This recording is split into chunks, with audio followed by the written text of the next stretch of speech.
Let me tell you about the moment I stopped being afraid. Not the moment I found out.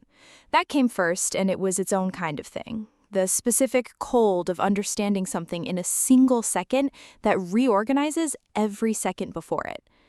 But the moment I stopped being afraid is different. It happened at 3 in the morning. I was sitting at our kitchen table. Tyler was asleep in the bedroom down the hall. My laptop was open in front of me, and I was looking at his LinkedIn profile. The cursor was in the summary field. I had already deleted what was there. His professional summary. 5 years of carefully worded career positioning.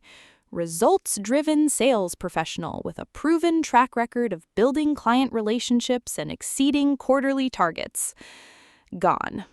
The field was empty, and I thought, I have about 45 seconds before I either type something or close this and go back to bed and spend the rest of my life knowing I had 45 seconds and I used them to go back to bed.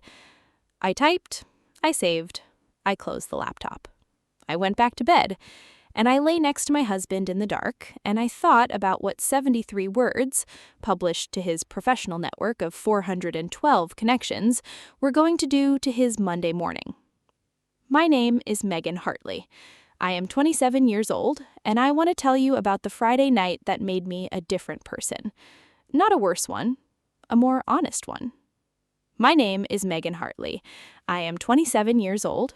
I grew up in Fort Collins, Colorado, the college town an hour north of Denver that has a particular quality of outdoor earnestness, the kind of city where people take their hiking seriously and their coffee more seriously, and where the mountains are always visible on clear days, and clear days are more common than people who haven't lived in Colorado tend to believe. I moved to Denver at 22. I got a job at Meridian Logistics, a small firm, 46 employees, the kind of company that is large enough to have departments and small enough that everyone knows everyone's business, and the holiday party fits in the conference room. I had not planned to stay. I planned to stay 6 months, build my resume, move somewhere larger. I stayed 5 years. Not because of the job exactly, though the job was fine. The work was straightforward. I was good at it. I stayed because of Tyler. Tyler Hartley, 29 years old when I met him at 22, sales manager for the firm's Western Territory, which meant he was in the office more than field sales reps, but traveled occasionally, which he described as an inconvenience and which I would later understand as an opportunity he had been using differently than described. He was, I want to be precise about this, genuinely charming. Not performed charming, not the specific hollow warmth of someone who is trying. Real. The kind of person who remembers what you told him 3 months ago and asks about it. The kind of person who makes you feel in a crowded room like you are the one he came for. I had felt that at 22 as something extraordinary. At 27, having spent 5 years watching him make every person in every room feel the same way, I understand it differently. Some skills are professional, some are personal, some are both, and some of the same skills that make a man very good at his job make him very efficient at concealment. We got married at 25. I wore a dress I had chosen myself, white with small embroidered flowers, simple and exactly right. Tyler had cried a little during the vows, which his brother had teased him about for the entire reception. 2 years of marriage, and then a Friday night in April. I need to tell you about Cassidy. Cassidy Vance was 23 years old. She had joined Meridian Logistics as a spring intern in January, business administration, a junior at DU, the kind of enthusiastic and capable intern that small firms are glad to have because they do real work rather than making coffee and filing things. She sat 2 desks from me. We had talked, regularly, in the easy way of people who share a small office space. She had asked me questions about the filing system and the coffee machine, and whether the Thai place on Colfax was as good as it looked from the outside. It was, I had told her. She seemed nice. She was nice. That is the part that I have had to sit with over the months since April, not the simplest version of the story, which would make Cassidy a villain and me a victim and Tyler a clear and obvious monster, the more complicated version, which is that Cassidy was 23 years old and she was being pursued, I believe, by a man who is very skilled at making people feel like they are the one he came for. She made a choice. She was an adult. Her choice was wrong. And also, she was 23 and he was the sales manager, and the power dynamic in that room was not neutral. I hold all of those things. I do not hold them easily, but I hold them. The Friday night, Tyler had been in a client dinner, or what I understood as a client dinner, what had appeared on the shared calendar as Renfield account dinner 7 p.m., and had come home at 10:30. Normal, believable. The specific return of a man who has been managing clients all evening, slightly tired, ready to wind down. He had poured himself a drink. He had sat on the couch. He had set his phone face up. This is the specific, mundane, entirely ordinary detail that changed everything. He set his phone face up. He always set his phone face down. He had always set his phone face down for 5 years, a habit I had attributed to the general preference of someone who did not want screen notifications interrupting his evenings. I had attributed it to introversion about his work. I had attributed it to a dozen plausible and entirely wrong explanations. That Friday, he set it face up, and he fell asleep on the couch within 20 minutes, the particular heavy sleep of someone who has had drinks and is running on adrenaline and has finally stopped. I was in the kitchen. I came to turn off the living room light. I saw the phone, face up, lit. The preview showed 4 words before the screen went dark. 4 words that I had to read 3 times to understand because my brain kept trying to construct alternative interpretations and kept failing. 4 words that contained in their specific combination the entire shape of something I had not known existed. I picked up the phone. I opened it. Tyler's password was our wedding date. I had known this because he had told me when we set up the family sharing on our phones 2 years ago, with the specific affectionate openness of a man who has nothing to hide. I opened the phone. I found the thread. I stood in my living room at 10:50 on a Friday night, and I read 8 months of messages between my husband and the 23-year-old who sat 2 desks from me. I want to describe what I felt as precisely as I can. Not the obvious things, not the shock, which was there, or the grief, which came later, or the anger, which came later still, or the specific, complicated feeling of looking at someone sleeping on your couch and understanding in a single moment that the person you are looking at is not the person you thought they were. What I want to describe is what happened after all of those things arrived and passed through me in approximately 7 minutes while I stood in my living room. What happened was quiet. A very specific kind of quiet. The quiet of someone who has just been given a piece of information that is terrible and who has passed through the initial chaos of receiving it and who has arrived at a place of such cold, total clarity that there is no noise left. I put the phone back on the coffee table, face up, the way he had left it. I turned off the living room light. I went to the kitchen. I made tea, not because I wanted tea, but because my hands needed something to do while my mind was working. I sat at the kitchen table, and I thought, not about what had happened, about what I was going to do. Tyler slept on the couch. I sat at the kitchen table, and somewhere between 11 p.m. and 3 a.m., in the specific late-night clarity of someone who has decided to stop being afraid of the consequences of telling the truth, I opened my laptop. I went to LinkedIn. I typed Tyler's email. I typed our wedding date. I logged in. The summary field was empty. The cursor blinked. And I thought about 5 years at Meridian Logistics. About sitting 2 desks from a 23-year-old who asked me if the Thai place on Colfax was as good as it looked. About a shared calendar with Renfield account, dinner 7 p.m. About a man who sets his phone face down for 5 years and then on one Friday night doesn't. I thought about 412 professional connections, sales directors, regional managers, the VP of operations at their largest client, former colleagues, LinkedIn connections accumulated over a 10-year career that Tyler had described to me more than once as the thing he had built himself, the professional identity that was genuinely his. I looked at the blinking cursor, and I thought, he built it himself.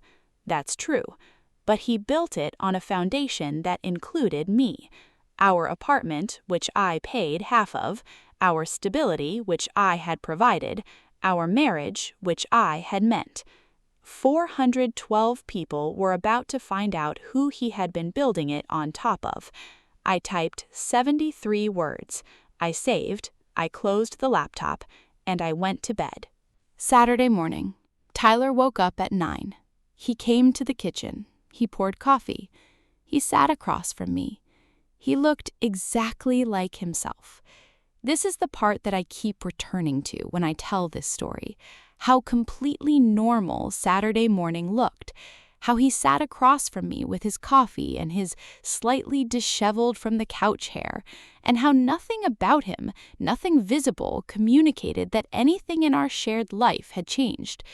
Because he did not know yet. He did not know about the phone face up on the coffee table.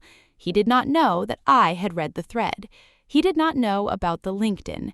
He was just Tyler. Saturday morning Tyler, the version of him that was easy and familiar, and that I had spent 5 years learning to be comfortable with.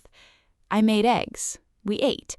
He talked about something he had seen on his phone that morning, some sports result, I think, something that had nothing to do with anything.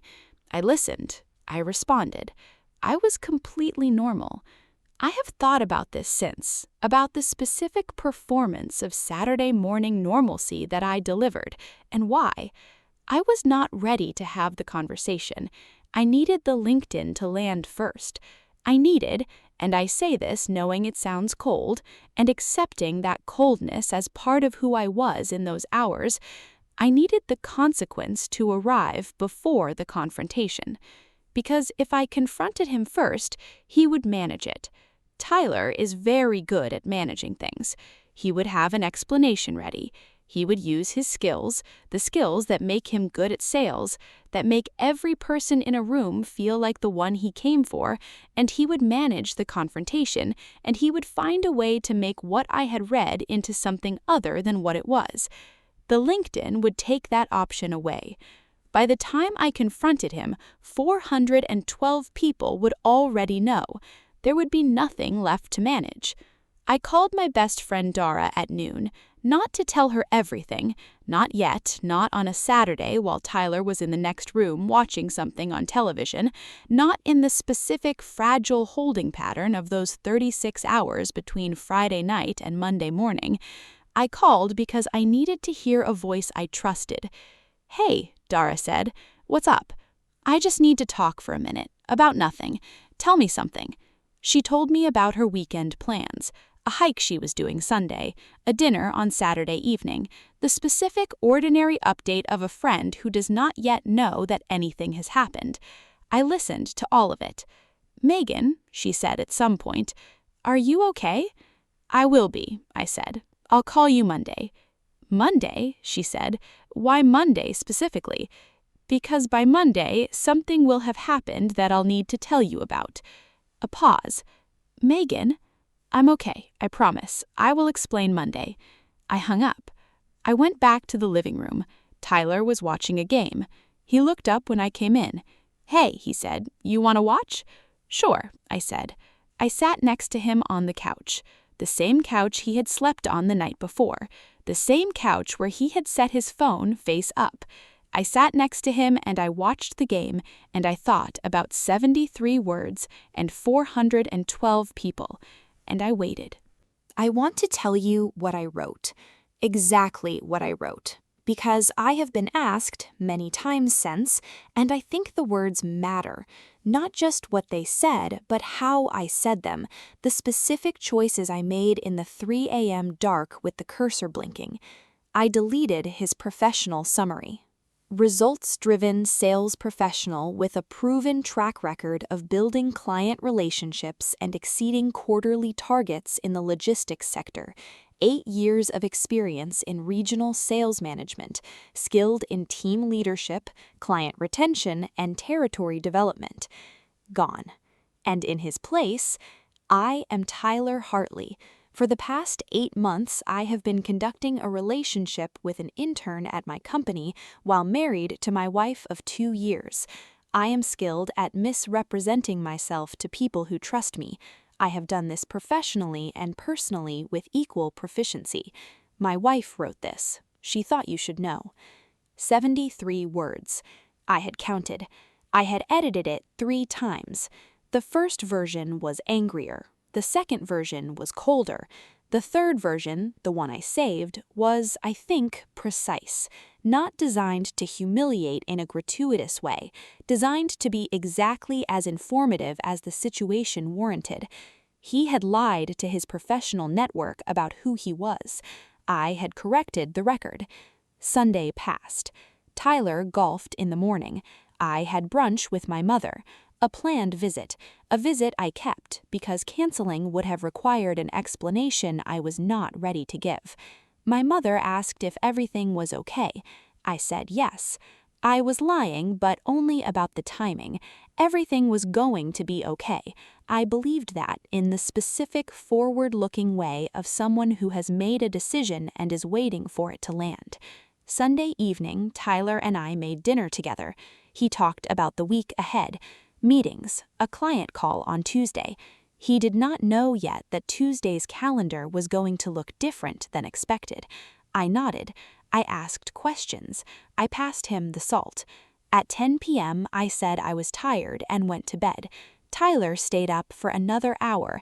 I lay in the dark and I thought about Monday morning, about Tyler arriving at Meridian Logistics, the building I also worked in, the building where Cassidy Vance still sat 2 desks from my desk, and opening his laptop or his phone and seeing the notifications. LinkedIn sends notifications for profile views, for connection requests, for messages. 47 it would turn out. By 8:48 a.m. Monday, Tyler would have 47 notifications. I lay in the dark and I counted seconds, and I slept, eventually, better than I expected. Monday morning. My alarm went off at 6:30.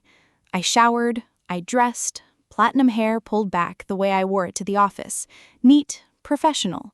The version of myself that sat at the front desk and answered phones and managed the specific administrative architecture of 46 people's working days.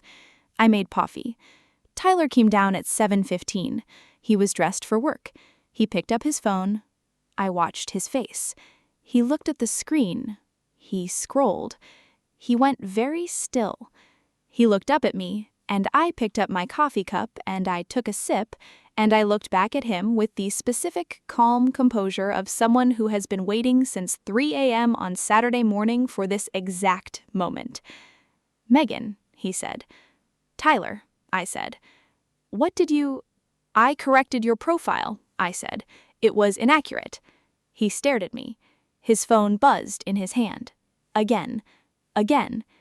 "I have to fix this," he said. He was already moving toward the laptop on the counter. "I have to—" "It's been up since Saturday at 3 a.m., I said. "It's Monday morning. You have 47 notifications." He stopped moving. He looked at me. 47, I said. I picked up my bag. I walked to the door. "I'll see you at the office," I said. And I left. I drove to work.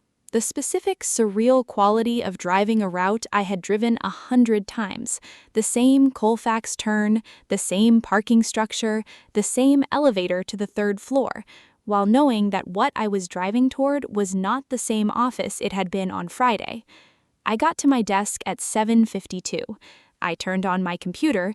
I answered the first 2 emails of the day. At 8:04, my desk phone rang. It was Janet, the office manager. "Megan," she said. Her voice was carefully neutral in the specific way of someone who has information and has not yet determined the correct protocol for having it. "Have you seen Tyler's LinkedIn?" "Yes," I said. A pause. Was that?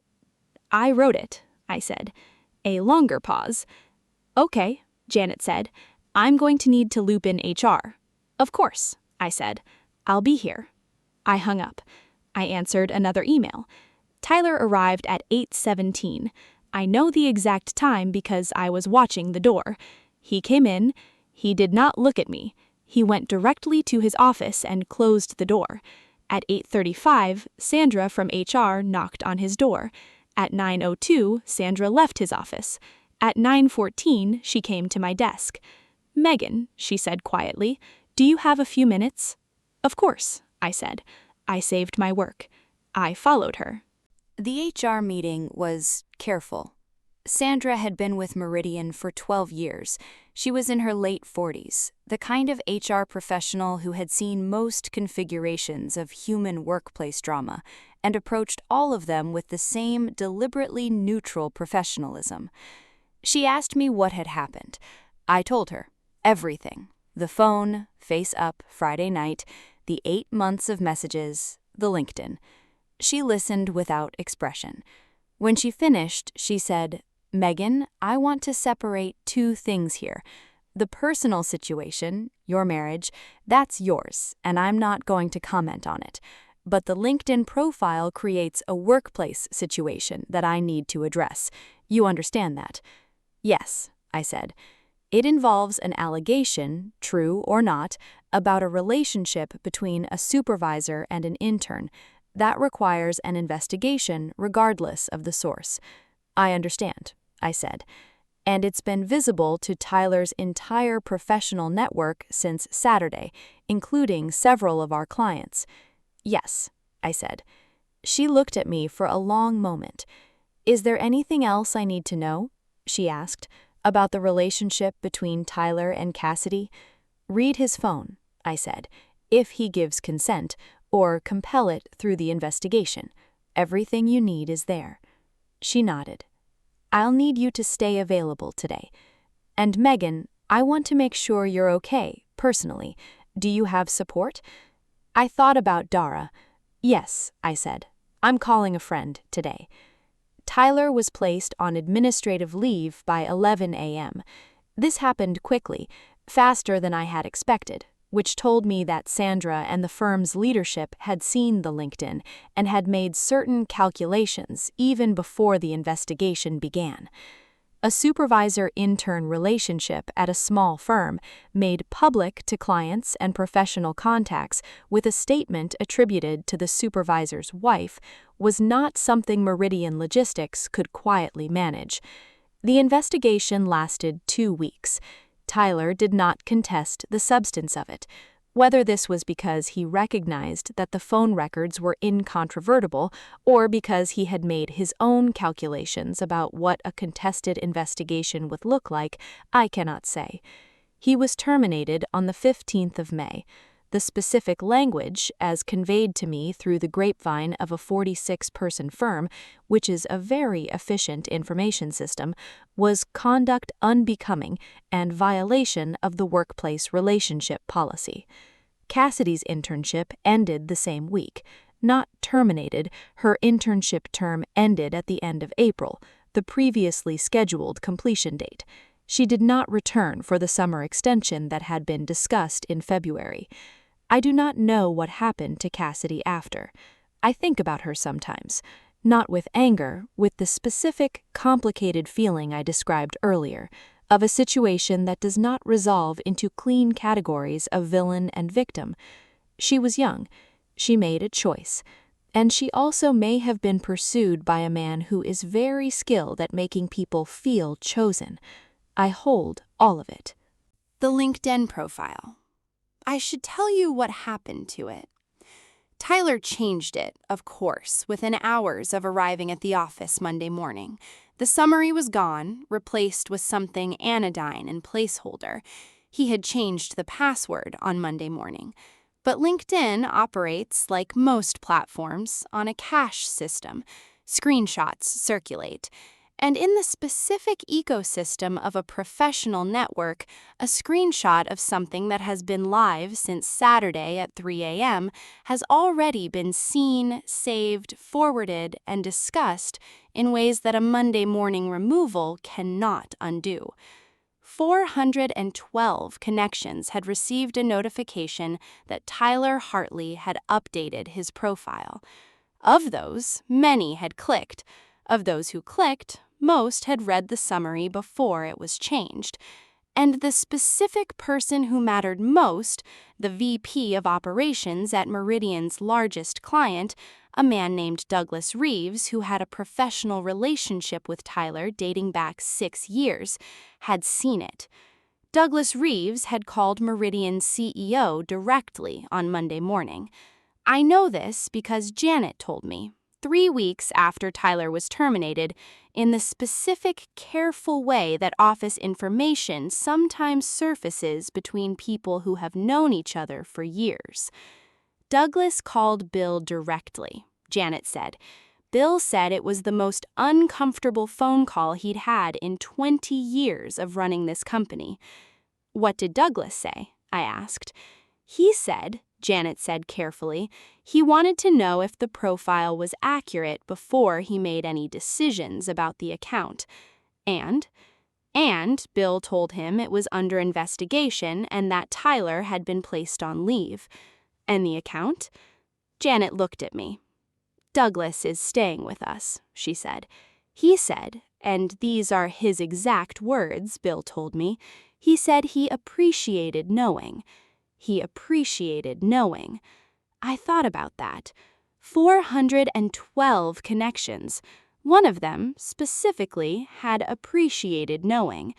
Tyler called me 17 times on Monday. I answered on the 18th call, not because I was ready, exactly, because my phone had been ringing in intervals since 8 a.m., and I had counted the calls, and I had decided at call 18 that the counting could stop. Tyler, he said. Megan, I said. What you did was accurate, I said. You could have talked to me. You had 8 months to talk to me, I said. You chose not to. He was quiet. I've been placed on leave, he said. They're going to fire me. I know, I said. Megan, this is my career. This is... Tyler, I said. You conducted an 8-month relationship with an intern at our shared workplace while married to me. What did you expect the professional consequences to be? He did not say anything. I'm filing for divorce, I said. My attorney will be in touch. I hung up. I put the phone face down on my desk, the same way he used to, and I went back to work. The divorce took 4 months. There was not much to divide. We had been married 2 years. We were young. The assets were modest. The apartment was mine before the marriage, a detail that my attorney described as very fortunate timing. Tyler moved to a studio in Capitol Hill.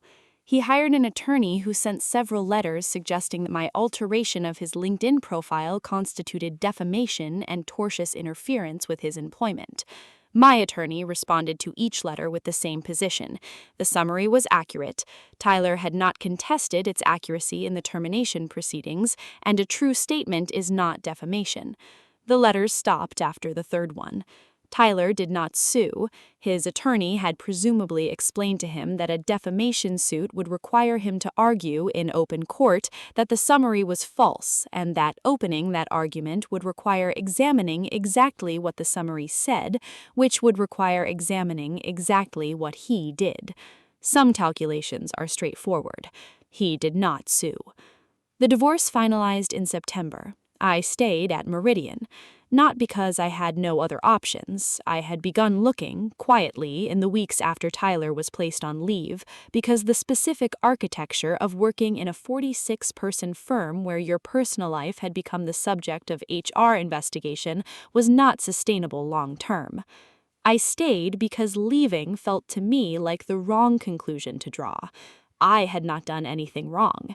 I had worked at Meridian for 5 years. I was good at my job. I had built relationships there, with Janet, with Sandra, with the other people who had watched this unfold and who had almost universally treated me with exactly the right combination of respect and discretion.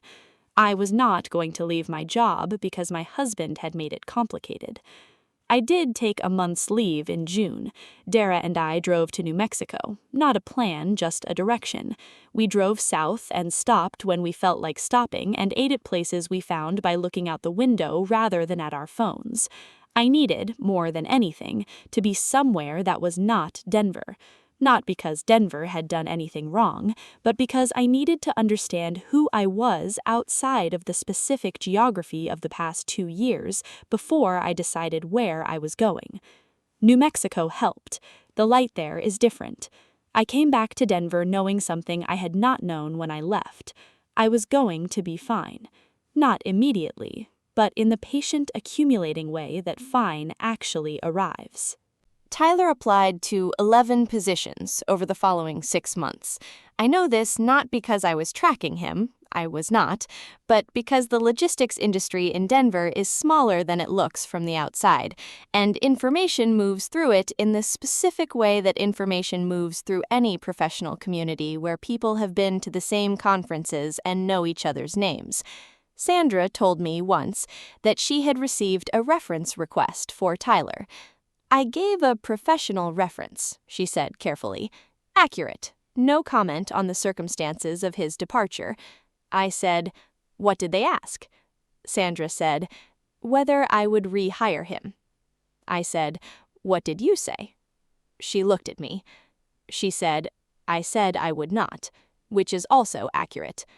The position did not offer. 4 of the 11 applications resulted in interviews. None resulted in offers, from what I understood. Whether this was because of the LinkedIn specifically, the screenshot that circulated, the specific nature of what it said and who had seen it, or because of the broader circumstances of his departure, I cannot say with certainty. I do not think it matters for the purposes of this story. What matters is that he built his career on a particular presentation of himself, and the presentation had been corrected. I think about the moment at the kitchen table sometimes, the specific 3 a.m. clarity of it, the cursor blinking, the 73 words. People ask me, and they ask me often now that this story has had the life it's had, whether I regret it, whether I regret the LinkedIn, whether I regret being, as some people have characterized it, cruel. I have a very simple answer to this question. No. Not because it didn't cost anything. It cost a great deal. The months of legal proceedings, the specific discomfort of being a person whose personal life became the subject of professional discussion, the divorce itself, which was not as clean as I have made it sound. There were hard conversations and harder silences, and the specific grief of losing the version of a future you had believed was yours. I do not regret the LinkedIn, because I believed then and I believe now, that accurate information in public spaces is not cruelty. Tyler had spent 5 years building a professional identity as a trustworthy, results-driven, relationship-oriented professional. He had also spent 8 months demonstrating in private that these qualities had limits. The people who trusted him professionally had a right to that information. I gave it to them, in 73 words, at 3 a.m. on a Saturday morning when I stopped being afraid. That's the whole story, or the part I'm ready to tell. I want to say something about profiles, about the specific version of ourselves we put into the world in professional spaces, the carefully worded summary, the achievements listed, the photographs selected from the best angle in the best light. These profiles are not lies. They are selections. We choose what to include and what to omit. Tyler had selected, for 10 years, a version of himself that omitted certain information. I added some of it back. I think about that sometimes, about the difference between a lie and an omission, about whether the professional identity Tyler had built was false or just incomplete. And I think the answer is both. It was genuinely his career, genuinely his work, genuinely his relationships, genuinely his achievements. And it was also incomplete. The version of himself he showed the world was missing the version of himself that set his phone face up on a Friday night and fell asleep on the couch and trusted that I would not look. He trusted that I would not look. He had known me for 5 years. He had not understood me. I looked. And then I made sure 412 other people knew what I had seen. I am still in Denver. I have an apartment in Capitol Hill now. The irony of living on the same hill as Tyler's post-divorce studio has not escaped me, though I have not run into him. Denver is larger than it sounds. I still have my platinum hair. I still go to the Thai place on Colfax. It is still exactly as good as it looks from the outside. And I am still here, exactly as honest as I have always been. Thanks for listening.